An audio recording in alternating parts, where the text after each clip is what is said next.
First step to get your ex-boyfriend back to your loving embrace. Being with someone special is not easy as you need to please and grow with your partner on a continual basis. Keeping the passion alive in a relationship takes much work and time as starting one. So, I can understand the pain and frustration you may go through when your ex-boyfriend wants to put an end to the relationship. Alas, not all is lost when that happens. There is a saying in Chinese, "Journey in 1,000 miles begins with one step." You may go through a few emotions immediately after the breakup. The most obvious one is the initial shock. There are a few signs that the relationship is not working out, but you may choose to ignore it. After the initial shock is over, you may choose to blame yourself for causing the breakup. Some may end up turning inwards and antisocial. After a few days or weeks, you would come out of your shock and blame game. Then, you may ask yourself, is it still possible to get my ex-boyfriend back? The very first step you need to do is to step back and reflect on the reasons given by him on the breakup. Whatever the reason, it is only an indication or symptoms of something deeper.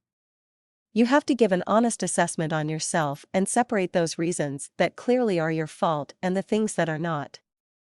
Self-honesty is the first step to identifying the real cause. What are things to think about? Then, a relationship can become stale because both parties take their partners for granted.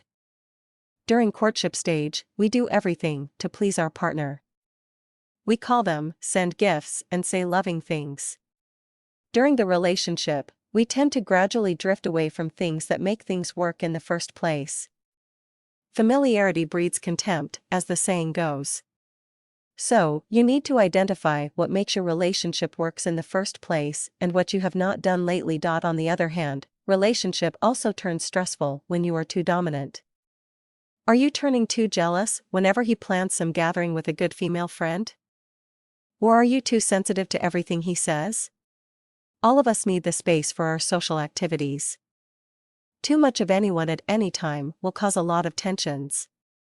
When you insist to be involved in all his activities, it will lead to relationship suicide. After some soul searching, you must resolve to change your pattern. All of us have certain patterns when in a relationship. You need to condition yourself to catch that pattern before it happens. It could be scolding him whenever he talks about his ex-girlfriends or giving him a sneer when he discusses about his dream car. It may sound like you are not being true to yourself, but it is not. If your behavior patterns do not work, it is time to change them. After that, it is important that you commit to take action to change your behavior. Try it out for 30 days and it will turn into a habit. Do not delay. Take action today.